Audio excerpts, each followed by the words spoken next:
Thing, Sarah, I after all of that, I can see clearly now, and it's probably because the rain has gone, and I can see all the obstacles in your way. in my way. Was it the dark clouds?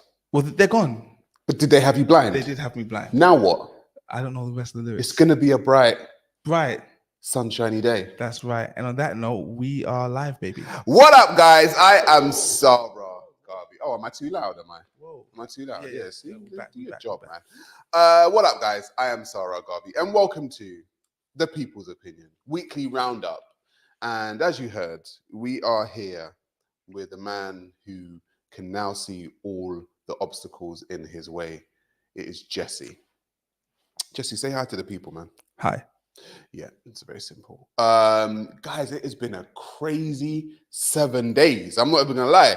Listen, first of all, you guys come on in, grab a drink, grab a smoke, tell your friends, like and share and comment and subscribe, because we're gonna get into some things today, because it's been a crazy week. It's been a very, very, very crazy week. But before we get started, how was your week, Jesse? It's been a good week. Every day I give thanks to my Lord and Savior for his sustenance. Doesn't matter who he is. How's your week been? Your Lord and Savior, Satan. Shaitan. My week's been good, actually. I've been preparing for some big things, actually. Been preparing for some big things. And I'm not going to pause that, don't I? You were going to, bro. No. I actually knew you were going to do that. No, I'm not going to. I'm bigger than that. I actually knew you were going to do the pause for that. No. But yeah, I've been preparing for some big things, and you know, I've been out of London. I was up north this week, you know, doing some business stuff. I will say this though, people from up north are different. To all my Northern Englanders, yeah, like, first of all, do you guys feel the cold? Because the cold in London and the cold up north are two different types of cold. And it was a Saturday night, and these ladies are walking around with no clothes on. Like, and it was like a Saturday night, and it was, bro, I'm not gonna lie, it was crazy. But yeah, shout out to my people up north. You just do things differently from us Londoners, I think. What have you noticed up north, Jesse, before we get into it? You know, England used to be like 4 countries: Mercia, Sussex, Wessex.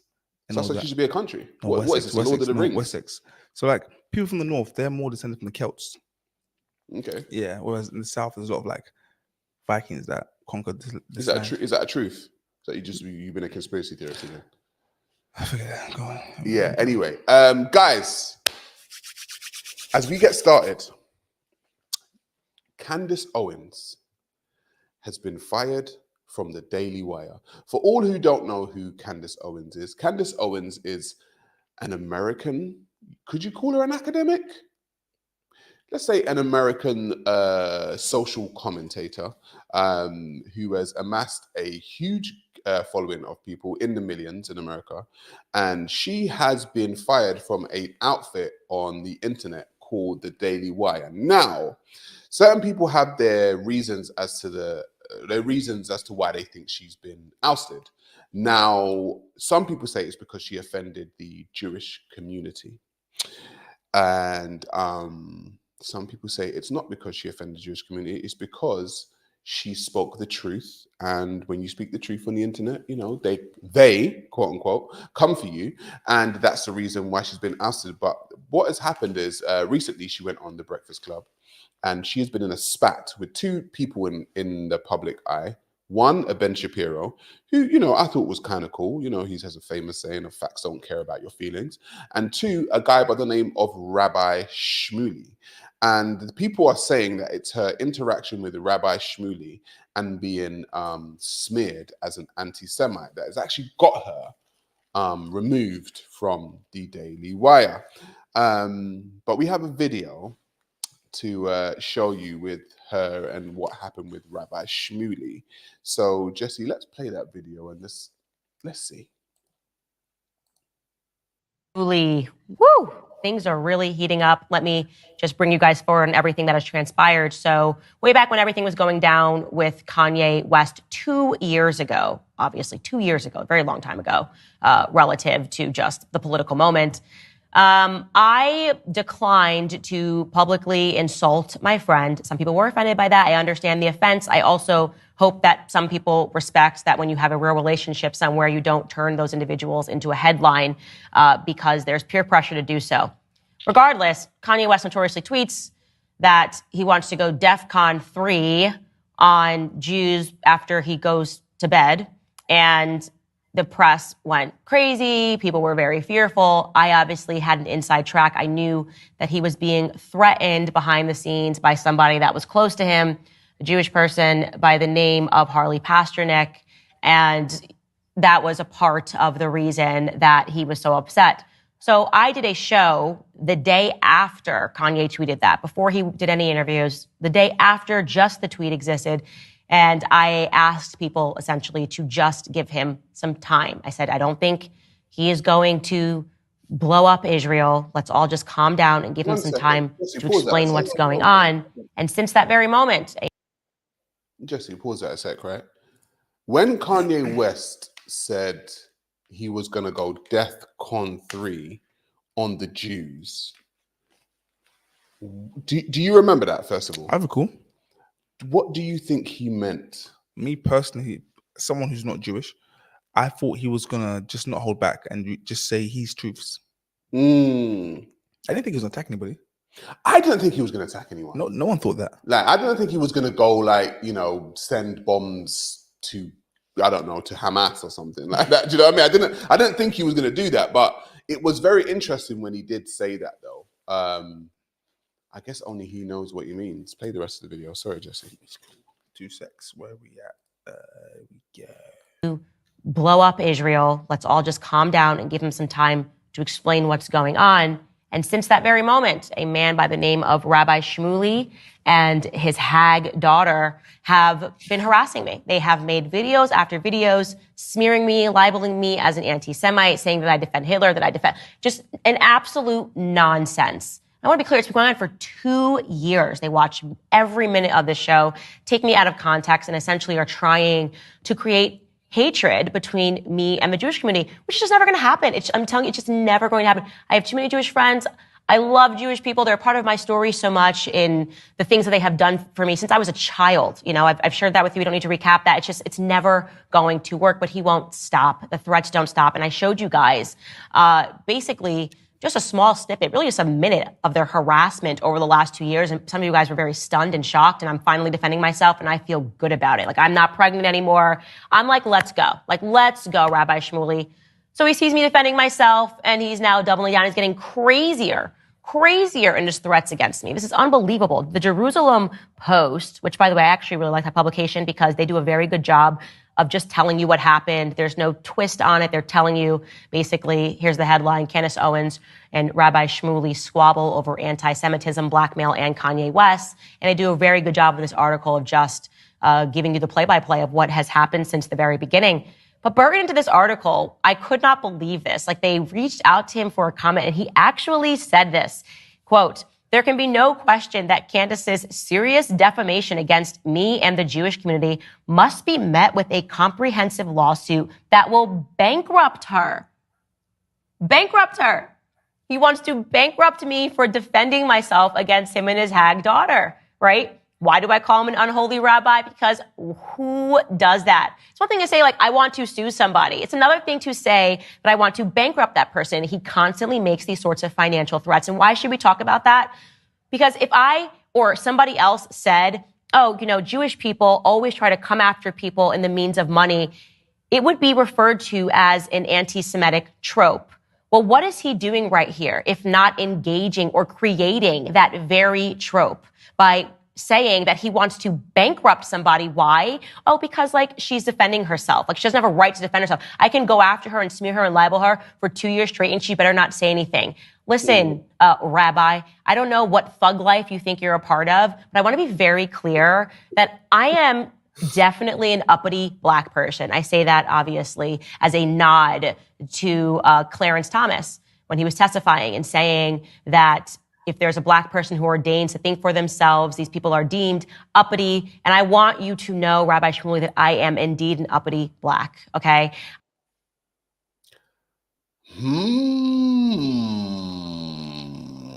Candace Owens is an uppity black. Interesting. That word or that term, uppity, has been used, like Candace Owens says, when black peoples decide to speak up for themselves, decide to articulate themselves. Historically, this term has been used. And Candace Owens is actually saying that she is, in fact, an uppity black. But it wasn't normally the word black that was used. It was normally the N-word that was normally used. But I guess, you know, she watered it down for her audience. So after this, she went on the Breakfast Club and she went and spoke to Charlemagne the God.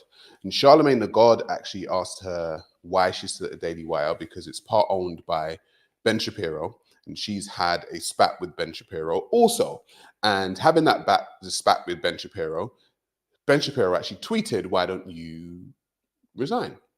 And she said that Ben Shapiro doesn't have the power to fire her. However, now she has been fired. I personally think that what has happened here is that they've come to some kind of mutual agreement. I don't think she's just been, just gotten rid of. I think that they realize that they've run the course of their relationship at the Daily Wire with Candace Owens, and she has decided that, there are different places and spaces that she could actually properly be able to express all of her thoughts and feelings in. And so now she is no longer part of the Daily Wire crew. So I think the Daily Wire crew is now white. Perfect. It's all right when it's all white. No, ignore me. I think, the Daily Wire crew is now all white, which is fine. But I think like Candace Owens was like actually there might be another black lady. Isn't it interesting that they have black ladies and not black men on the Daily Wire? I think personally on that, I think black women are more easy to influence. I think when she talks about being an uppity black, right? And it's easier, in my personal opinion, for a black woman to be an uppity black. A black man who's a quote unquote uppity black, who's articulate and, is forthright with his opinions and is able to express himself in a way that makes people feel uncomfortable. I think that black man scares people. But I would say shout out to Candace Owens. A lot of black people within the quote unquote black community don't like Candace Owens. A lot of them say that she's, she's compromised. And you guys can take that however you want it. You guys can like her or not like her. I think she has a lot of good things to say. I think when it comes to black people, what black people don't understand, where I think other European nations do understand, is that you're allowed two wings of the same bird. You're allowed it. As usual, so your subscribers in the comments are really just on point.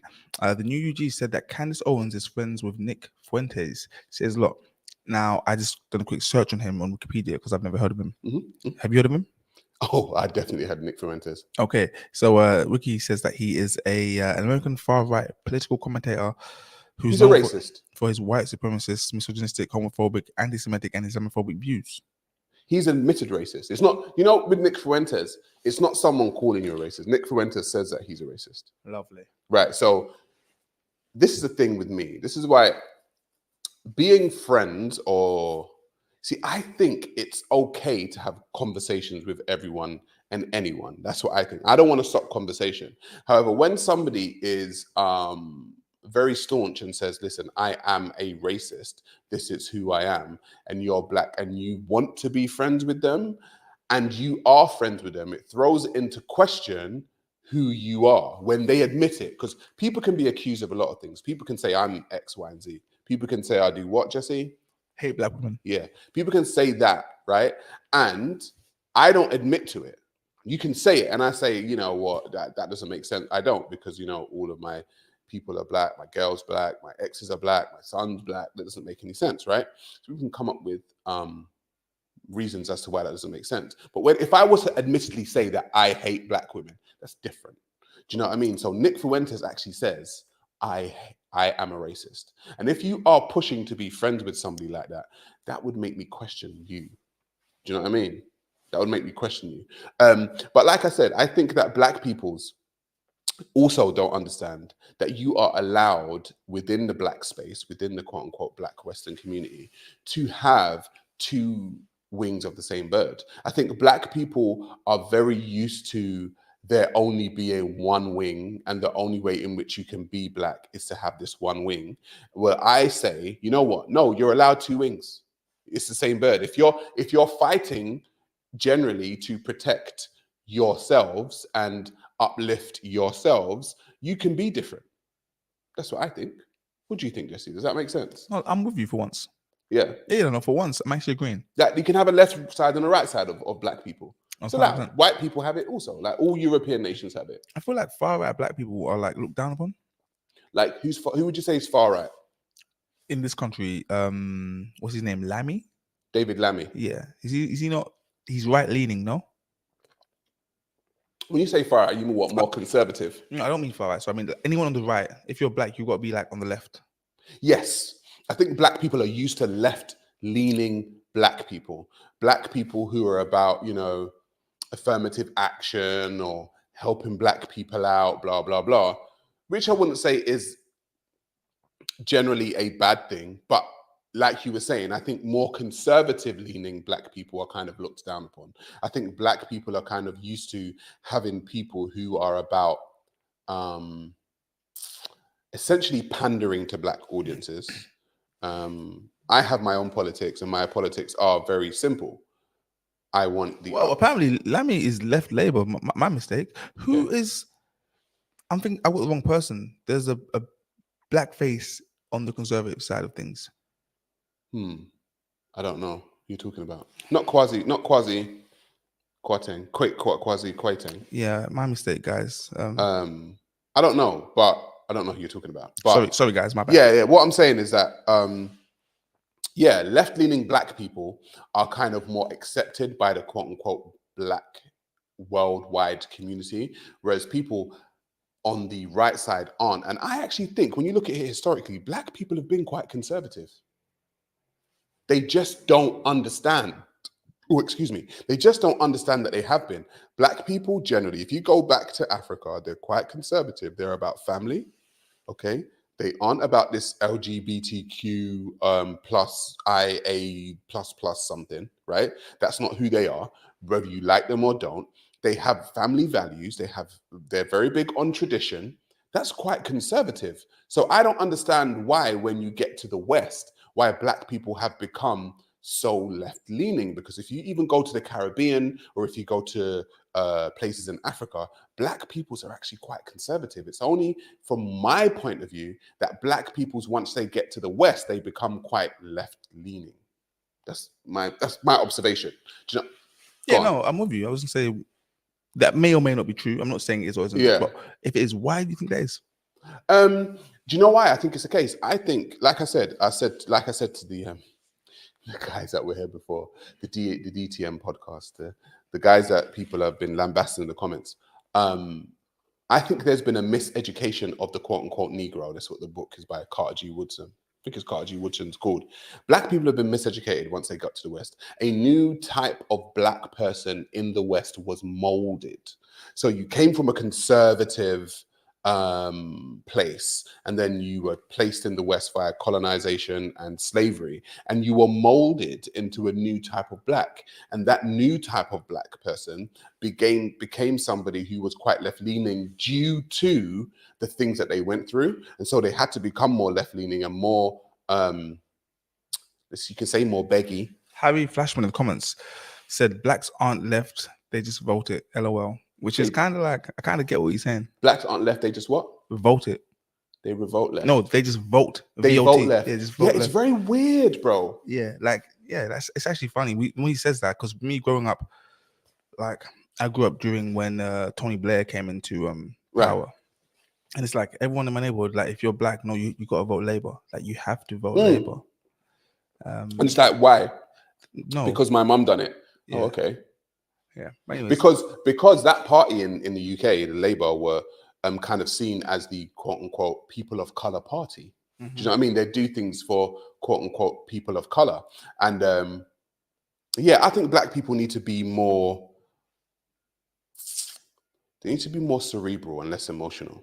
I think black people need to be more cerebral, less emotional. They need to start thinking that it's okay to have two sides of the same bird. It doesn't mean there's only one way to be black. I mean, I've been called non-black. I've been called a coon, and I've been called an Uncle Tom. I've been called all kinds of things because I speak to different people. But that doesn't. My politics don't change. My politics are for the upliftment and the forward movement of black people globally. It doesn't matter whether you're from Zambia, America, doesn't matter if you're from Jamaica, whether you're from, I don't know, Botswana, Nigeria, I don't care. And the reason why I have that stance, just want people to understand, is because when it comes to business, I think that's the way in which that people are moving themselves forward in these days and times. And if a Chinese man steps into a room in business, he's taken seriously because people think, okay, the Chinese do business. Even an Indian man steps into the room to do business, Indians are taken seriously doing business. White people, Jewish people, Japanese people are all taken seriously. When a black person steps into a room to do business with people, generally people have some kind of skepticism.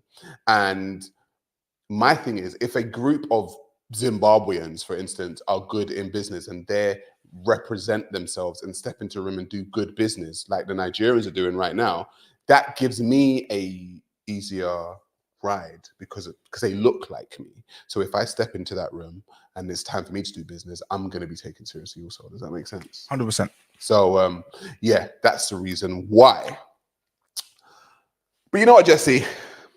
By the way, one of the people in the comments thought this stream was just about Candace Owens, and that the title was a bit misleading. But we move. We just spoke about Candace Owens. Yeah. I don't give a damn. I think she's cute though, Candace Owens. Candace Owens is kind of cute. Yeah. I ain't gonna lie. But how dare you judge her for her looks alone? Look at you. But she doesn't like black guys like you. But like me, because you're not black. You're any color that it could be.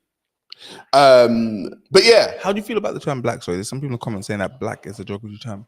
Oh, you see, I actually hear what they're saying.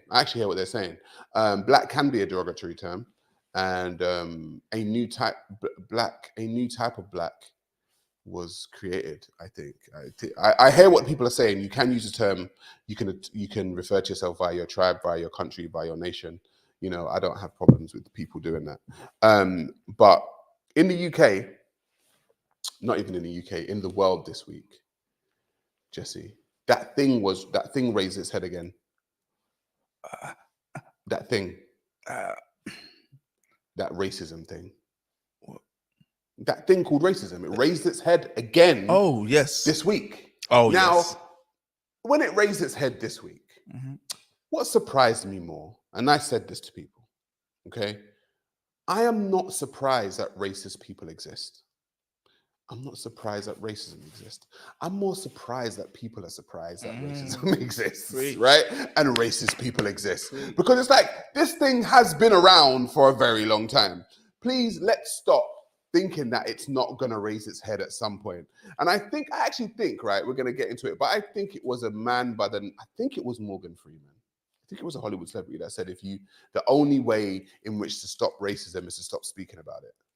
And I was like, genius. I guess the only way to stop cancer is to stop speaking about it also. You know, if something exists, if we stop speaking about it, maybe it won't exist anymore. It's like, come on, Sherlock, don't be dumb. It raises its head, you deal with it when it raises its head. But it raised its head in football this week, Jesse. Vinicius Jr. As a football man, you know Vinny. Soccer. No. Yeah. For all of my American family out there, we're talking about football, or what you call soccer. And for some reason, the Americans seem to call a sport that they run around with a ball in their hand football. And I don't know, we over here and the rest of the world, we call it football. You know why? Because we play with our feet. Makes sound crazy. But we play with our feet. We really do. Don't come for me, Americans. You just have to get with the times, okay? It's not, what you have is not called football. Call it something else. What we have is called football. That's me, you know, champion in football. But in the news this week, Vinicius Junior is one of the best players in the world, I would say. No. Just factually, he just is. Huh? No, he just is. It's not your opinion. It's just a fact. He's the best player in the world. One of the. He is. Yeah. He's the best. He's one of the best players in the world. He was actually asked about the racism. He's actually Brazilian, black Brazilian, speaks Portuguese. He's actually asked today about, this week, about the racism that he faces in football. And this is what he says. Jesse, you see the third video there? This one here? Yeah, the third one there. Cabeça centrada no jogo para que eu vou para os jogos com a cabeça centrada no jogo para que eu possa fazer o melhor para minha equipe, e às vezes nem sempre é possível. Então eu tenho que me concentrar muito todos os dias.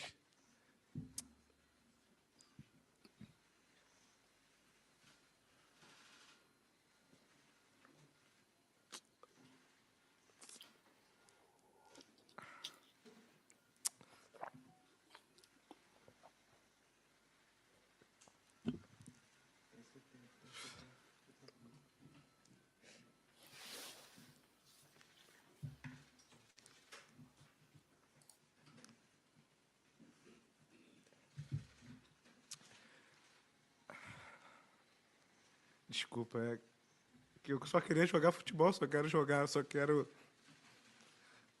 fazer de tudo pelo meu clube e pela minha família.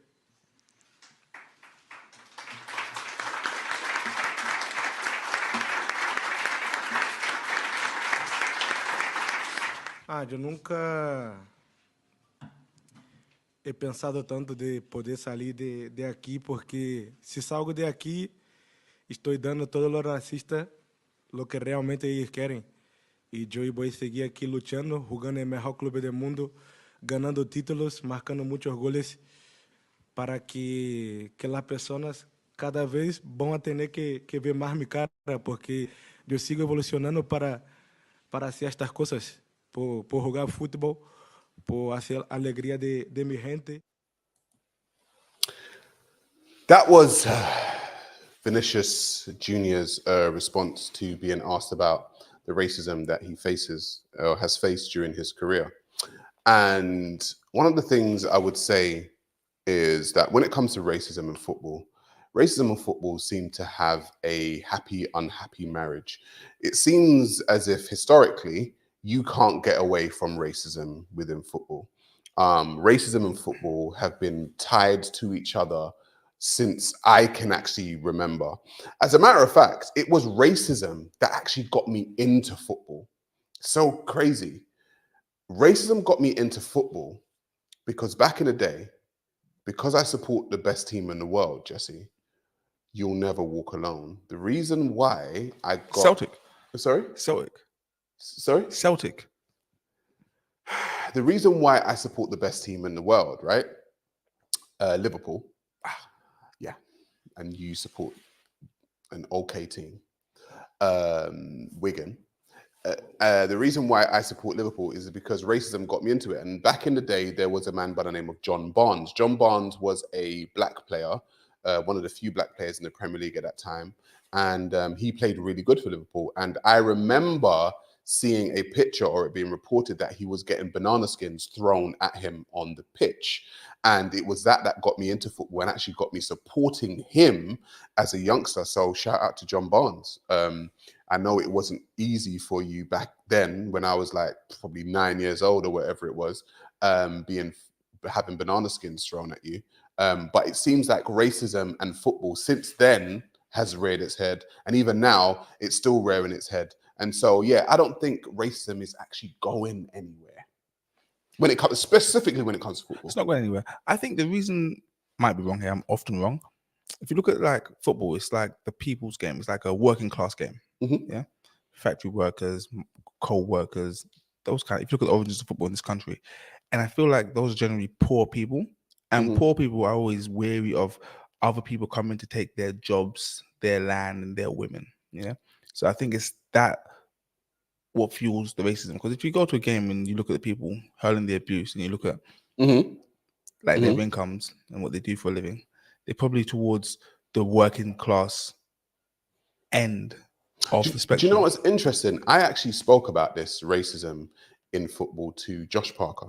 Oh yeah, shout out Josh Parker. Shout out Josh Parker. Josh Parker is a captain of Antigua and Barbuda national team. He's played over here, and he's also played in all around the world. Ain't Diddy in Antigua right now? Say again? Ain't Diddy in Antigua right now? Probably. Yeah. Probably hiding. Anyway, He probably hiding. But we have a video there from what I spoke to Josh Parker about. Please, Jesse, let's just play that for a sec, please. 2 seconds. You guys about my stepdaughter, all right? Oh, this at the end? Yeah, that's Josh Parker. My there. bad. No problem. Your career, I said you've been playing football all your life. In your career, have you yourself personally experienced racism within football? Yes, probably more than most people because of the place that I played. I've experienced it subtly in changing rooms, like you might call it banter, and obviously banter is down to perception. Some people might take it different to me, but when you're raised in that environment, you kind of just become immune to it, and you kind of learn to live with it. Certain things that you'd see in change rooms you'd never speak of because most of us would probably be in prison or condemned because it's just that football banter is just crazy. But does it get that bad though? No, not all. It just depends on, I think for me, it depends on the change room you're in. Like it just depends, and it's just football. Like that's all I can say. It's just football. You have to be there to understand it. It is what it is. But when I was playing in places like Serbia, they're so detached from the world and how it works that they still believe we evolved from monkeys, and the only reason we're here is because a human slept with a monkey. Like that's how crazy they think. So when I was there, and I didn't score for my first 2 games. Right. Red Star, which is one of the biggest clubs in history. Like, my social media was full of racist stuff. Like, seriously? Yeah. But I couldn't fathom it because I understand racism happens on a day-to-day basis. People are subjected to all this stuff on a day-to-day basis. But over not scoring in 2 games, that happens all the time. Yeah, of course. Ronaldo sometimes don't score for 2 games. Right, but yeah. I'm Josh Parker from Slough.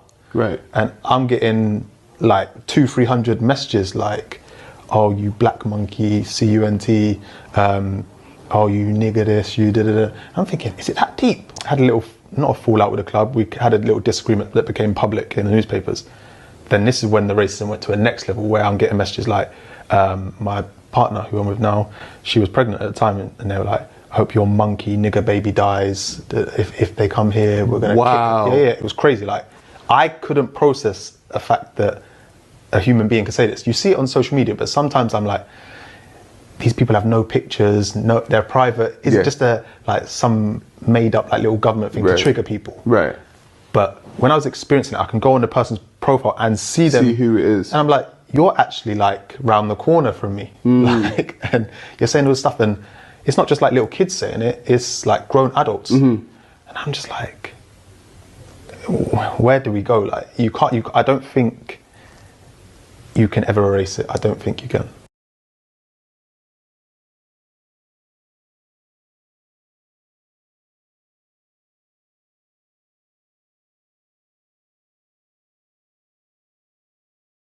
Oh, okay.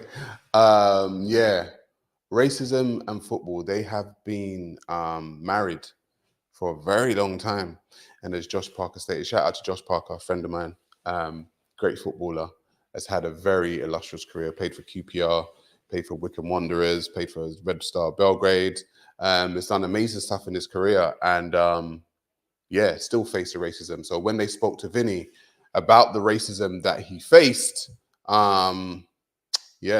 it was that. Do you know what though?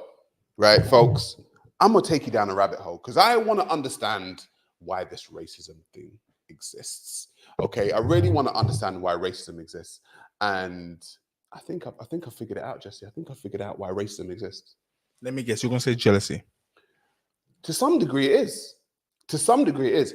It is, according to Francis Cress-Welsing, who was a psychiatrist, and Neely Fuller, who is also a psychiatrist, they state that racism exists for the purpose of the preservation of your genetics.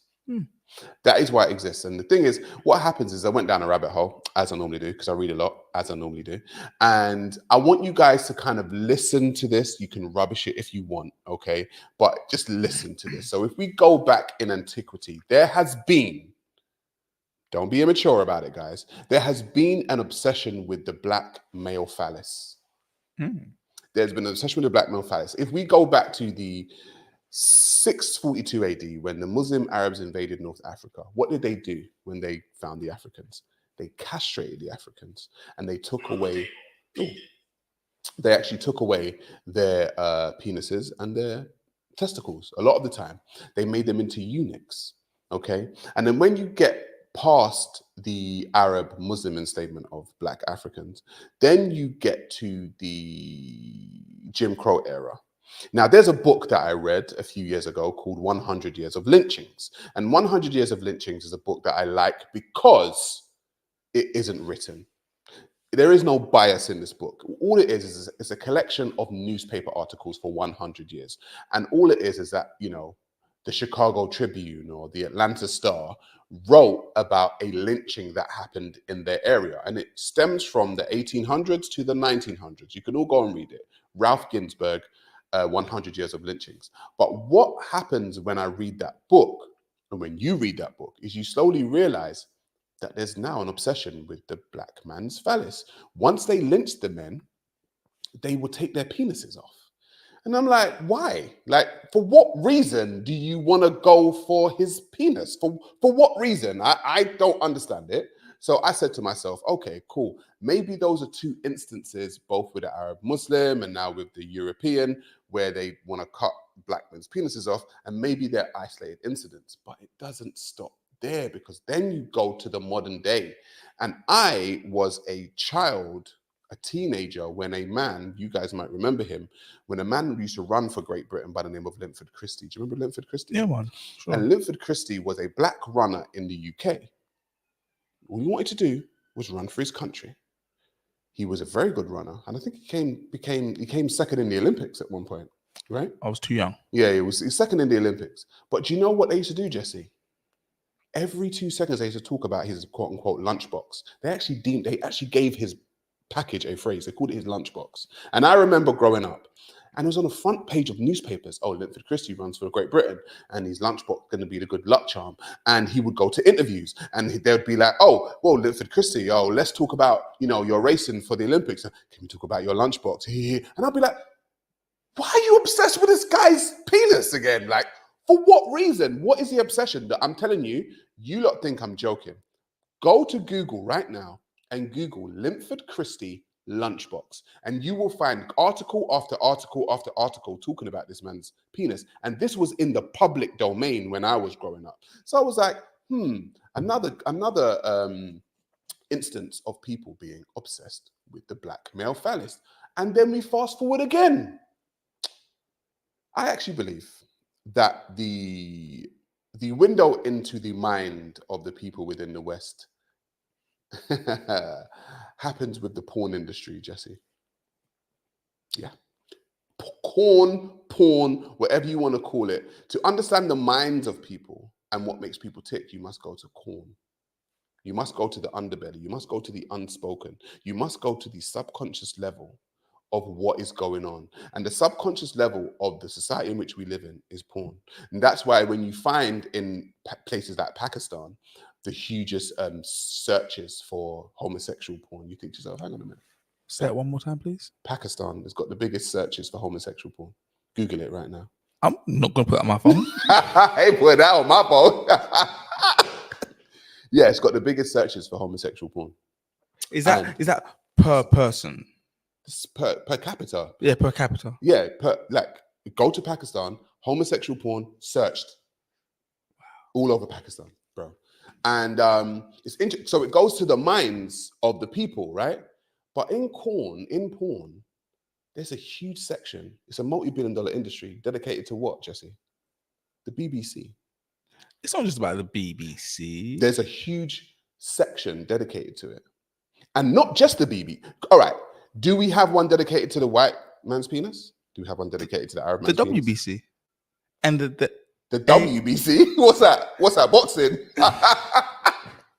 What's that? Boxing? We don't have one dedicated to the Asian man's thing. I'm sure there must be, man. We don't have one dedicated to the Arab man's thing, but we have one dedicated to the black man's thing. And not only that, we have dedication to the black man's one, railing people's girlfriends and wives, right? Cuckold. So, cuckold, that's what it's called. So I'm like, hang on a minute. Why are white men, why do white guys want black guys to rail their wife?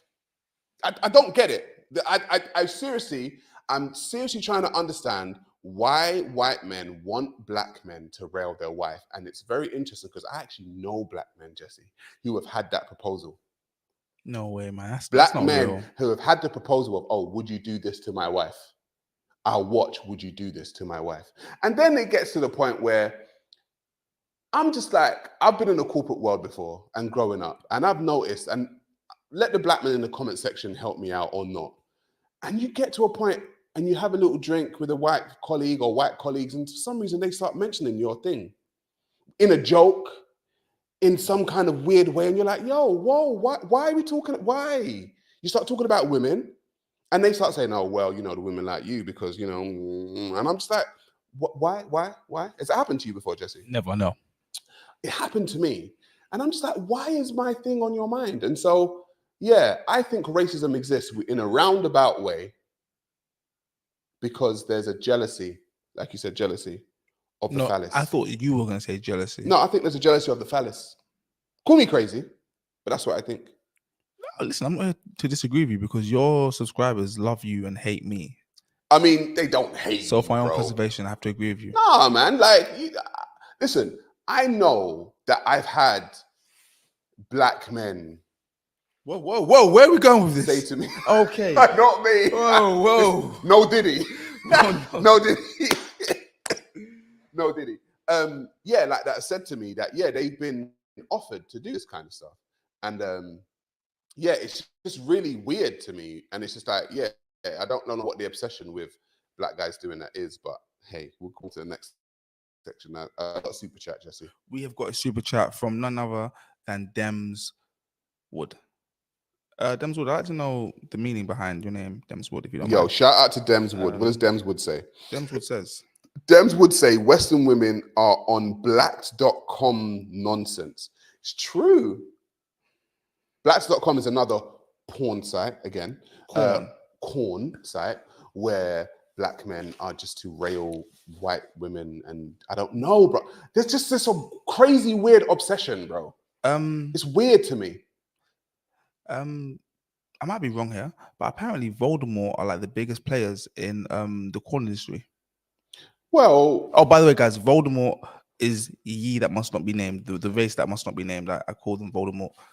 So yeah, Voldemort. Well, bro, it's business, isn't it? But apparently, like the big corn distributors, the big sites are owned by those of a Voldemort persuasion.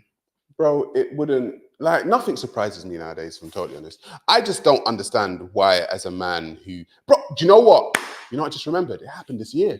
Adam 22 wanted that black guy to rail his wife. Yeah. What is this, bro? It's weird. It's weird, bro. I don't know what it is. White guys, you got to make me understand what you think it is. Why you want to see black guys rail your wife and rail your women. It's really weird. And the thing is, right, like I said about this whole racism thing, and when we go to Frances Cress Welsing and Neely Fuller, do you know why? It's the preservation of the race, because the black man doesn't need this. That's not his gun. The black man's gun is between his thighs. That just sounds weird. And because he can shoot, and if he shoots, he gets to erase the whole of the white nation. Because if he breeds all of their women, he's done. The white nation's done. And so when you go to the South and you go to these laws that they made that black men aren't allowed to marry white women. And then even if you read 100 Years of Lynchings and you read the stories of the lynchings, bro, about 70% of the lynchings were because of a white woman. I swear, you guys need to read this book, because about 70% were because a white woman said that a black man touched her the wrong way, a black man looked at her the wrong way, a black man didn't give her the stuff that she wanted. It was always a white woman saying something about a black man. And I'm like, yo, seems like historically, white women have been a bit of a crazy thing for black men. Yeah. Remember we spoke about John Majors and his white woman. Jonathan Majors and his white woman. Yeah. Brother, like I don't know what it is, guys.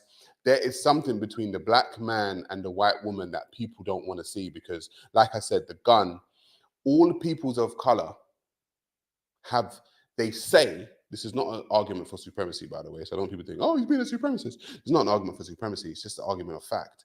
All people of color have the genetic capability to erase white people off the planet. But we don't want to do that. No, I'm not advocating for it, but I'm just saying, how do you stop that from happening? You have to build a system which keeps the strongest genetics on the outside. It just makes sense. We have a comment from the Voyager V4. I haven't seen them before, but or them before. They them said that this may seem crazy to say, but it's the same reason why elf/orc hentai is so popular in Japan because of the pee-pee. I guess so, possibly. It's weird, bro, because like I said, I think corn is a window to the mind of people. Oh, for sure. It's a window. It's like, what really turns you on? Why, when I look in your search, are you looking at cuckold stuff?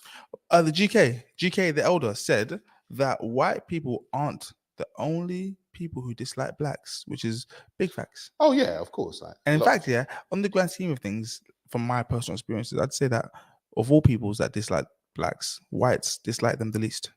However, they have the most power in terms of like what they can do with their dislike.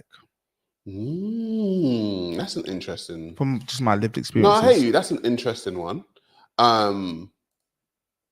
Yeah, because but the reason why, like, we go back to the phallus, right? Whether you want to talk about it or not, because black people have the biggest genetic capability to erase all peoples.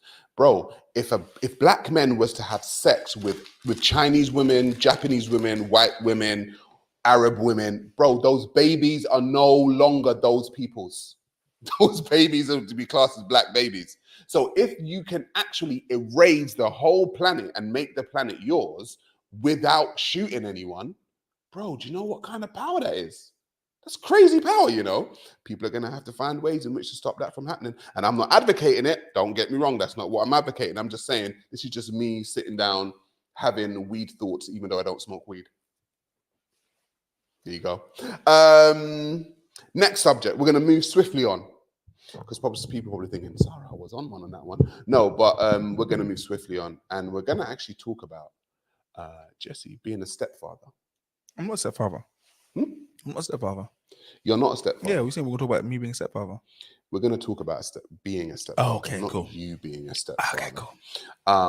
I want to play a video of a guy who is a stepfather because I actually advocate for men not being stepfathers. And that's not because I don't think stepfathers are great. I just think that you get a lot of the responsibility and a little bit of the reward as somebody who's done it and somebody who has two of his closest friends who have done it. And a lot of the time the outcomes are the same. And yeah, there's a video there of the guy that you tried to play before. Let's hear what this guy has to say. Daddy to walk her down the aisle. Now let me give you a little backstory on me and my stepdaughter. She just graduated from university, which I paid for. Now, she went to an in-state university, but it still cost me about $40,000. Now, I also bought her a car. I bought her a car straight after high school. That way she could go back and forth to school.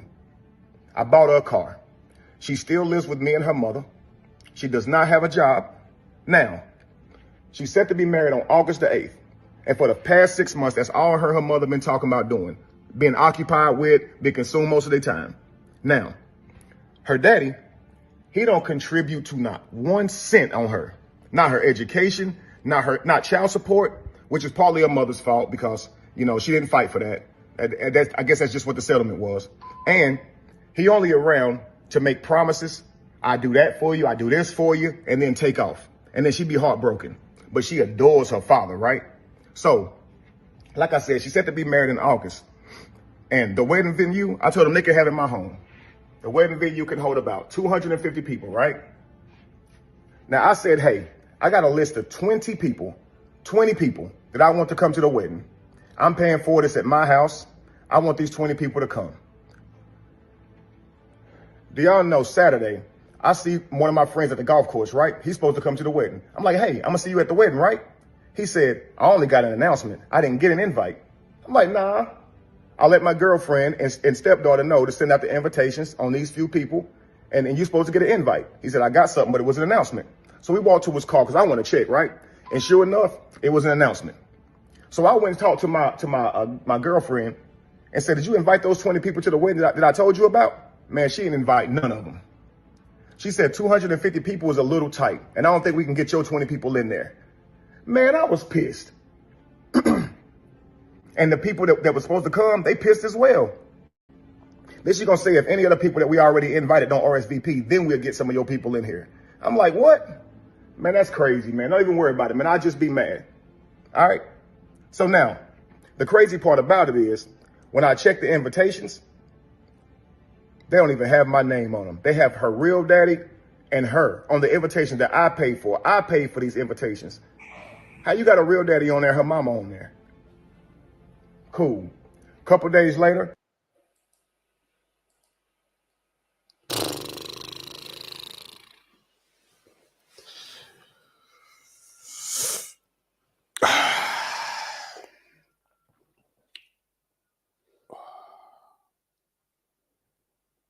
Yeah, that's a red flag. Sorry, it was great. We're back now. Red. Oh, it was definitely red. But being a stepfather, there used to be a time where it was an honorable task. Raising another man's child, there used to be a time where you used to get rewarded for that type of stuff. People used to see you as a very honorable man. Now, in these days and times, it's kind of a thankless task, being a stepfather, raising someone else's daughter. Like you heard, the guy has paid out of his pocket, he's paid out of his time, he's paid out of his energy, paid out of his love for his stepdaughter, only for her to go and put her dad's name on the invite and her mum's name on the invite biologically. And I cannot fault that child. That child has a biological father and has a biological mother. Yo, I've seen the full video, by the way. Have you seen the full video? No. It's longer than that. Oh, yeah? There's a lot more to it than that. Go on. The dad isn't around, full stop. Brother, this is what I'm trying to say to you.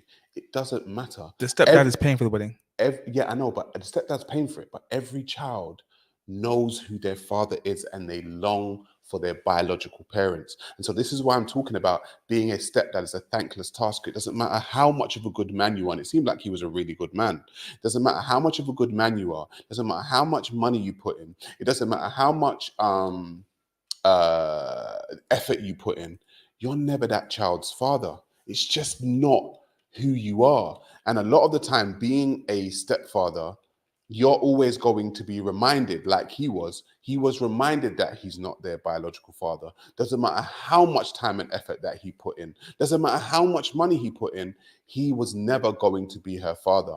So I always advocate for men to not be a stepdaddy. And as a man who actually has a child, the difference between men and women is that as a man, I'm not looking for a woman to be a stepmother to my child. I don't need her to come in and say, hi, I'm your new mummy, blah, blah, blah. But when women who have had children or child are looking for new men, right? What happens is that they're looking for a stepdaddy. Okay. And as you saw, being a stepdaddy can be a very thankless task. It can be something that isn't worth it. I know that two of my closest friends, who one raised another woman's child for 12 years, one raised another woman's child for 7 years. They no longer speak to that woman or the children, but they put in all of that time and effort. I raised a child that wasn't mine for 10 years. I don't even speak to that child anymore. When it's time to break up with that woman, it's like a double breakup. You break up with the woman and you break up with the child or children. And it's a harsh reality for a lot of men. And that's not to say that there aren't great single mothers out there, because I think that there are. I know a couple, I know a couple of great single mothers out there. But for a man, it's just not the ideal situation. What do you think, Jesse?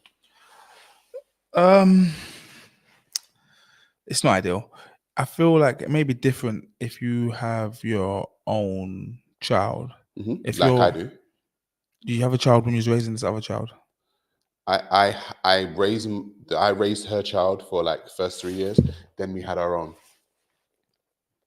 So I was raising 2 children. By the end of the 10 years, I'd raised her child for 10. I'd raised mine for about 7.5 in the same house, under the same roof. I can only speak hypothetically. And you said last time, that child's mine. That's your child. If you raise them. Yeah, that's how I saw the child. But I no longer speak to the child. That's the harsh reality of being a stepdad.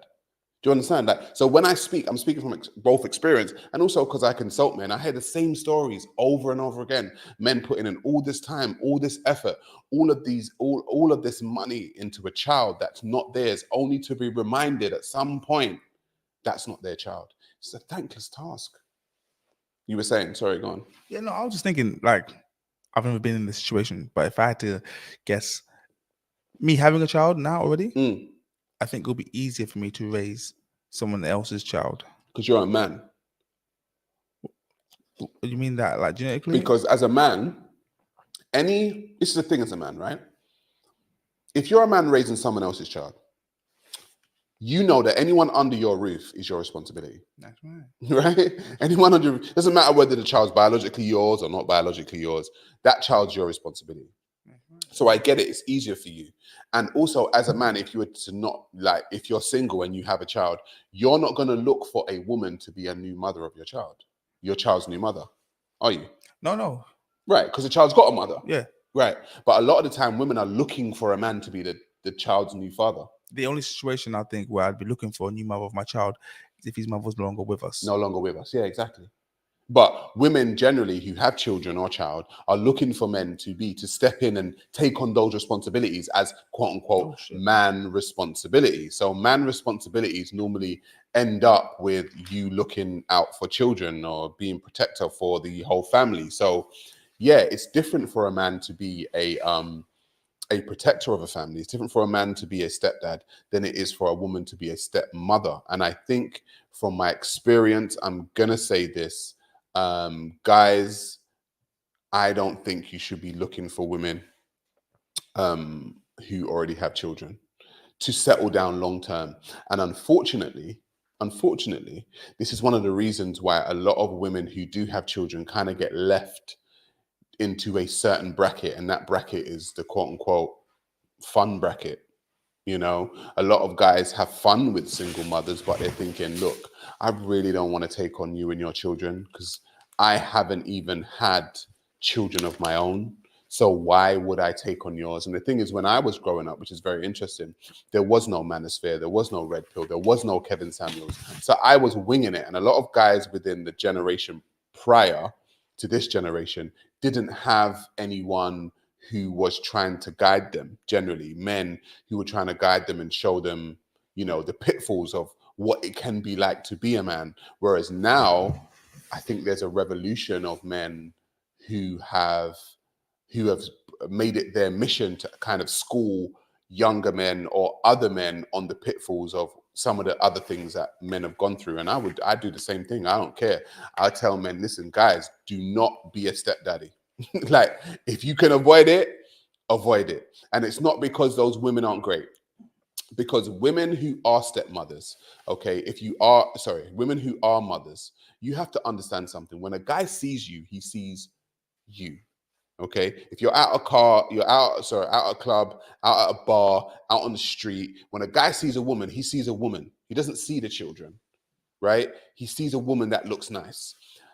After that, maybe he gets to realize that you've got a few kids or a child and blah, blah, blah. And now he's got to make a decision. But the guy fell for you. He didn't necessarily fall for your children. And that's the harsh reality of it all, man. That's the harsh reality of it all. Ladies, I'm not saying that women who have children shouldn't look for love and shouldn't look for somebody to be their child's new daddy. I'm not saying that you shouldn't do that because, you know, anyone has a right to look for love. I'm saying a lot of the time you'll probably find that a lot of guys aren't willing to do it. And it's just a harsh reality of the times we live in. And the thing is, a lot of women will say, yeah, well, my friend and I did. And it's like, yeah, I get it. There are women that will find them. But in the majority, in the vast majority, men generally, until they get into like their late 40s, 50s, aren't really looking to settle down with a woman with a child. Know what I'm saying? Unfortunately, I feel bad for women because they've got the burden of having to actually take care of these children forever. Like if a man makes, I'm saying a mistake, but if a man makes a mistake and has a child with someone undesirable, he can go and make another family. Yeah, but if a woman makes that mistake, like she meets somebody, he seems to be decent, and they have a child together, and then his true colors come out, she's stuck with that child. That's why that's why Kevin Samuels used to say marry before you carry. I mean, that doesn't really guarantee anything nowadays anyway, because people are just crazy. But that's why people normally say marry before you carry, right? And yeah, it just kind of, I guess it cuts out or weeds out the people that are actually serious. A lot of that, we live in a baby father, baby mama culture. And yeah, a lot of people are having children with people that they hardly even know nowadays. Like, you've known the person a few months and now all of a sudden you're pregnant. It's just like, that's crazy to me on the man and the woman side. And the thing is, I think more of the responsibility lies on the woman's side because, quote unquote, my body, my choice. It's your body, your choice. And a lot of the time, women, you are allowing people into your womb, and you understand that at the end of the day, worst case scenario, you're going to be left with the shitty end of the stick, okay? And if you are left with the shitty end of the stick, that means it's on you. I'm not saying it's the right thing. I'm saying worst case scenario. And so if you don't, as a woman, have the right man inside you giving you a child, you're crazy. However, a lot of the women that I speak about nowadays, and you see, are they even fit to be mothers? Yeah, I mean, aside from the women being fit or not, I feel like some women, they don't see men how men see men. So like a man, for example, could see a man and be like, yeah, this man is not fit for purpose. And a woman will see the same man and won't see anything wrong with him. Why? What did she see? I don't know. Maybe he's Jordan's. Maybe he's there you go. He's swag. He's brand new fitted cap. Yeah, he's swag. But I'm saying like it's women are attracted by shiny things. But sometimes men have nothing, and some women still can't see that this man isn't right. It's just I think it's how men and women see the Each opposite other. and the same sex. But that's why they used to get men to vet men. Yeah. That's why you should go and take your boyfriend to your dad. Yeah. You know what I mean? And your dad would be like, okay, yeah, he seems like a cool guy. Yeah. But a lot of nowadays, it's very interesting because as a father, if I had a daughter, probably a lot of what is going on with the women of nowadays, they would reject the guys that their father would pick for them. You think so? Yeah, they would reject them. But you're saying that the guys the father would pick would be decent guys? Yeah, because fathers will pick decent guys for their daughters. Yeah. A lot of the daughters would reject them because this is a bit boring. Probably the guys that the father would pick, that the daughters would reject, are guys that in 20 years' time, these daughters would then pick. Yes. And that is why, brother, I'm telling you, that is why a lot of the quote-unquote manosphere exists. There's a lot of guys that women in their younger years thought these guys were corny and they were geeky and they were nerdy. And now they've gone away, had a couple of kids for a couple of roadmen, a couple of gangsters. And then they've realized, oh, actually, those geeky, nerdy, corny guys are where it's at, Russell Wilson. And even though I had a baby for Future, who's a crazy gangster, now I'm going to use you as a cleanup guy. You know what I mean? And it's like, oh, shit. Now what? I'm taking care of some gangster's child, right? Which can come with all manner of problems, right? But it's like, that's why so many guys within the manosphere red pill exist now, because they're like, we're not going to have that, actually. We're not going to have women leaving us or saying that we're corny and nerdy when we're young and then coming back to us when we're older. We're just not going to do it. So women, I'd say choose better. See that nerdy, corny, geeky guy that you probably think's corny? That's why people say your actual partner is in your friend zone. Those are the guys that you put in your friend zone. And then a lot of the time you go for, like Americans say, the Pookies and the Ray Rays. And then the Pookies and the Ray Rays, impregnate you and get your door kicked off at 4 o'clock in the morning by the feds, and that excites you for a while, and then you realize actually it's not about this life, but the guy that you called corny and nerdy and put in a friend zone doesn't want you. It's got to be like some kind of genetic thing. It must be, isn't it? Because it happens over and over again. Yeah. It happens over and over again. I'm not even gonna lie, I've seen it so many different times. And yeah, these women kind of get left with their 2 children for these 2 gangsters or whatever, and then they start getting bitter and saying all men are trash, and it's like, no, I don't think they are. It's just like you probably had the time. But many men are trash. Let's not lie. So this is what I said. I don't know if I said this on one of the other things. The trash men exist within the 40% of men that get to breed. Remember, they exist within there. Those are the men that get to breed. But there's a whole 55% of men that don't get to breed, bro. And they're probably good guys and they would settle down, but a lot of the women just don't choose them. So of course, a lot of men are trash, but the trash men exist within that 40 percentile of men who are constantly slanging dick.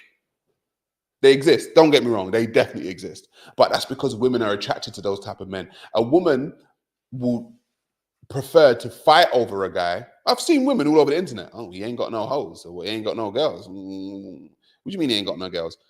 What? He's a good dude. But listen, I'll be real. I don't want a woman who other men don't want. You don't? I mean, when I say you don't want, I mean, she's got to look good. Like, guys, no, she looks good, but you know they want them. Yeah. You know you attracted to a woman. Basically, if my woman's out by herself, if guys aren't, but there's levels though. I'm not talking about her response. I'm talking about people's response towards her. Like if they see her, if no one's trying to bother her and get her phone number, yeah, then the fuck you doing? So you want a 10-10 baddie? It's normally 10-10s that get attention. Everyone from a 7 and above gets attention. No, I get that, bruv. Women from a 2 in the face get attention. You give them attention. No, I don't. I don't. I'm saying though that. Are you saying you want a 10-10 baddie? No. The thing is, that's not what I said. I said exactly what I said. Okay. You don't want a 10-10 baddie. No, what I'm saying is I don't want an ugly woman, is what I said. Yeah, but that's relative. I mean, that's subjective, isn't it? To some degree. That's subjective. Actually, there is a commercially type of pretty. You're probably correct. My ideal woman, my celebrity crush, is Lupita. Who? Lupita Nyong'o. Oh, really? That's what, No, she's quite nice though. She's quite nice. My celebrity crush is Amara La Negra. Never heard of her. Yeah, Amara. The thing is, it's so funny. Yeah, people say, "Oh, but her attitude's really bad," and it is. But I'm not talking about attitude. I'm talking about aesthetic. What's her name? Amara La Negra. Ooh. Yeah, that's like. All right, don't. Anyway, guys, listen. Thanks for joining us. You guys, I hope you guys had a good time. I hope we touched on the things. Wait. Let's give the people in the comments a moment to give us their.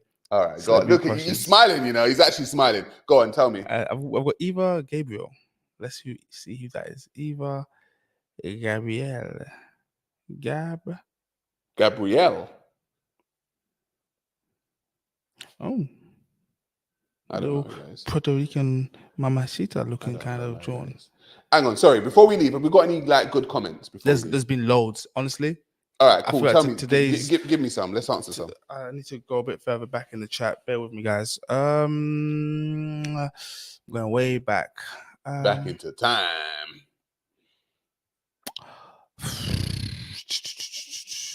Okay, so I was there already. Who is that? Did you bear with me? Bear with me. All right. Because they're out of context now. That's the thing. So a lot of the older. All right. Well, then say what the context is. Then. No, let's just leave it there, guys. Thank you for your comments. So give us some last thoughts before we. Some last thoughts are: listen, you guys look after yourselves, man, and teach. I want the guys to teach other guys. I want guys to learn from each other. Let's not be a bitchy and catty towards one another, guys. No matter what race you are. Yeah, give guys the game. Yeah, give other guys the game and let other guys give you the game, because we ain't going to get better. Because I'm not going to lie, men are down bad nowadays, guys. Men are buying OnlyFans.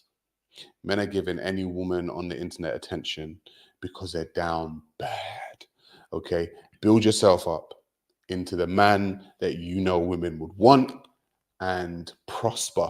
That's what I want for my own. Lastly, if you had a daughter Mhm. and she brought back a man like you, the man you are now, would you be happy? 100%. That's the most important thing. You know why? We're coming from Portmore. Portmore. Yeah. All right, guys. I'll catch you on the flip side.